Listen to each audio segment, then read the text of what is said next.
எல்லோருக்கும் வணக்கம். கொஞ்ச நாளாகவே என்னுடைய பதிவு எதுவுமே போட முடியல. ஏன்னா என்னுடைய வேலையுடைய பளு காரணமாக என்னால் போட முடியல. கொஞ்ச நாளில் எல்லாம் சரி பண்ணிவிடுவேன். இந்த பதிவு போகிறதுக்கான முக்கிய காரணம் ரொம்ப அவசரம். என்னென்னா முக்கியமான பதிவு தான். என்னென்னு பார்த்தீங்கன்னா, இந்த டிவிக்கு அரசு பதவி ஏற்று சரியாக ஒரு வாரம் கூட ஆகலை. ஒரு மிகப்பெரிய இஷ்யூ, நிறைய இஷ்யூ இருக்குது. அதில் முக்கியமாக பார்த்தீங்கன்னா இந்த மின்வெட்டு. அதுவும் 1 மணி நேரம் 2 மணி நேரம் கிடையாது, பல மணி நேரம். 3 மணி நேரம், 4 மணி நேரம், 5 மணி நேரம் அப்படிலாம் மின்வெட்டு இருக்குது. நீங்கள் பார்த்துருப்பீங்க சோஷியல் மீடியாலாம் குழந்தைங்க, பெரியவங்க, சின்னவங்க எல்லோரும் பார்த்தீங்கன்னா ரோட்டில் வீதிக்கு போராடுறாங்க. அந்த துறைக்கு, மின்சாரத்துறைக்கு சம்மந்தப்பட்ட மின்சாரத்துறைக்கு ஃபோன் பண்ணால் கூட அந்த ஃபோனை ரெஸ்பாண்ட் கிடையாது. அப்படிலான்ற இஷ்யூலாம் பார்த்துட்ருக்கோம். ஆனால் இங்கே ஒரு சந்தேகம் நமக்கு எழும்புது நார்மலாகவே. ஏன்னா தமிழ்நாட்டில் இந்த மின்வெட்டுன்றது பூரணமாக சரி செஞ்சுட்டாங்க இது முந்தைய அரசு. இப்போச்சும் மின்வெட்டு இருந்தால் கூட முன்னே அறிவிப்பு கொடுத்து அந்த ஏரியாவில் மட்டும் மின்வெட்டு இருக்கும். மற்றபடி அதுவும் குறிப்பாக இரவு நேரங்களில் மின்வெட்டு கண்டிப்பாக இருக்காது. அப்போது அது ஒரு துறை, மின்சாரத்துறை. அந்த துறை சரியாக இயங்கிட்டு இருக்கு அந்த துறை.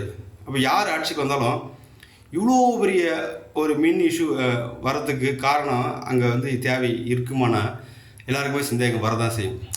ஆனால் இதற்கு பின்னாடி எவ்வளோ பெரிய அரசியல் இருக்குன்னு நினைக்கும் போது தான் மிகப்பெரிய வேதனையாக இருக்குது. ஏன்னா மக்களுக்கு எவ்வளோ பெரிய இன்னல்கள் செய்ய துணிஞ்சிட்டாங்க அப்படின்றது தான் இந்த பதிவு முக்கியமான ஒரு நோக்கம். ஏன்னா 2 கட்சிகள், ஆண்ட கட்சிகள், திமுக, அதிமுக, 70 வருஷம் பாரம்பரிய கட்சி, 60 வருஷம் பாரம்பரிய கட்சி அப்படின்னு சொல்லிட்டு மாற்றி மாற்றி ஆட்சி செஞ்சு வந்த கட்சி, திடீர்னு நேற்று வந்த ஒரு பையன் அவன் முதலமைச்சரா, நம்ம எப்படி பார்த்துட்டு இருக்கணும், அதை நம்ம எப்படியாவது தடுக்கணும்னு ஒரு முயற்சி எடுத்தாங்க. ஏடிஎம்கேவும் டிஎம்கேவும் அலையன்ஸ் வச்சுக்கலாம், விஜய் முதலமைச்சர் ஆகவே கூடாது அப்படின்னு ஒரு முடிவு எடுத்தாங்க. அதுக்கப்புறமா சில இஷ்யூனால் அது பண்ண முடியல. சரி, அவனை ஆட்சியில் உட்கார வச்சுட்டு கொஞ்ச நாளில் ஆட்சியிலேருந்து இறக்கணும் அப்படின்றது ஒரு மிகப்பெரிய சதி திட்டியிருக்காங்க. என்னென்னா, மறுபடியும் இது மேலிடத்தில் டெல்லியிலேருந்தே இந்த பிளான் போயிட்டுருக்குன்னு தான் சொல்கிறாங்க. இப்போது ஒரு 3 மாதமாக ஆட்சி செய்ய விட்டுட்டு, விஜய் அவர்களை ஆட்சி செய்ய விட்டுட்டு, அந்த 3 மாதத்தில் எவ்வளோ நிறைய செட் பண்ண முடியுமோ, அந்த இஷ்யூ, மின்சார இஷ்யூ, அந்த துறை இஷ்யூ, இந்த துறை இஷ்யூ, சுகாதாரத்துறை இஷ்யூ, பாதுகாப்பு இல்லை, அது இல்லைன்னு எல்லாத்தையும் நம்ம அவங்களுடைய இந்த திமுகவுடைய விசுவாசிகள் இருப்பாங்க, அவங்கள வச்சு வீடியோ போட வச்சு அவங்களுக்கு 200 ரூபா ஊபிஎஸ்க்கெலாம் நீங்கள் ஆக்டிவாக இருக்கணும் அப்படின்னு இந்த ஆட்சியை பற்றி விமர்சனம் செய்யணும்னு சொல்லிட்டு இந்த வீடியோலாம் நீங்களாம் பார்த்துட்டே இருப்பீங்க. சில பேர்லாம் இந்த 200 ரூபாய்க்காக இவ்வளோ தூரம் உழைச்சி வீடியோ போகிறாங்க.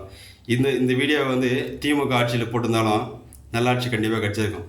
சரி விடுங்க, அந்த பாயிண்ட்டுக்கு அப்புறம் வரேன்.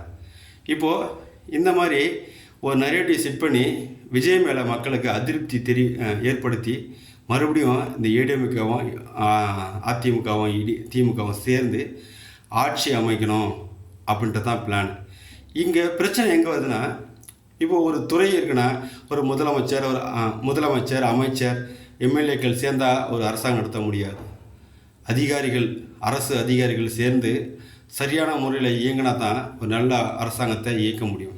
இப்போது எல்லா நல்ல அதிகாரிகளும் கெட்டவர்களும் சொல்ல முடியாது. ஏன்னா நல்ல அதிகாரிகளும் இருப்பாங்க. ஆனால் இந்த ஏடிஎம்கே டிஎம்கேக்கு அவங்க செய்கிற தப்புக்கு ஊழல்களாக துணை போயிட்டு அவங்களும் ஊழல் செஞ்சு சம்பாதிக்கிற அந்த அதிகாரி இருக்காங்களே, அந்த மாதிரி அதிகாரி பல வருஷமாக அவங்க கூட ட்ராவல் பண்ணிட்டே வருவாங்க. இப்போது அந்த மாதிரி ஆளுங்களுக்கெல்லாம் இன்ஸ்ட்ரக்ஷன் போயிட்டு இன்னும் வெயிட் பண்ணுங்கள், 3 மாதத்தில் நம்ம ஆட்சி தான் வந்துடும். அதனால் அது வரைக்கும் இந்த கவர்மெண்ட்டுக்கு, அதோடைய விஜயோடைய அரசாங்கத்துக்கு நீங்கள் சரியான முறையில் ஒத்துழைப்பு கொடுக்காதீங்க. ஸ்ட்ரகிள் பண்ணுங்கள், மக்கர் பண்ணுங்கள், பிரச்சனையை கொடுங்க, க்ரியேட் பண்ணுங்கள்.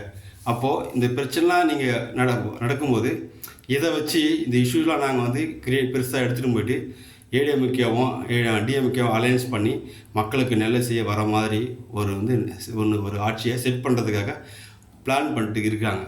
இதுதான் உண்மை. மக்களே ரொம்ப விழிப்பாருங்க. உங்கள் சைடில் எந்த பிரச்சனையாக இருந்தாலும் அதை கண்மூடித்தனமாக நம்பாதீங்க.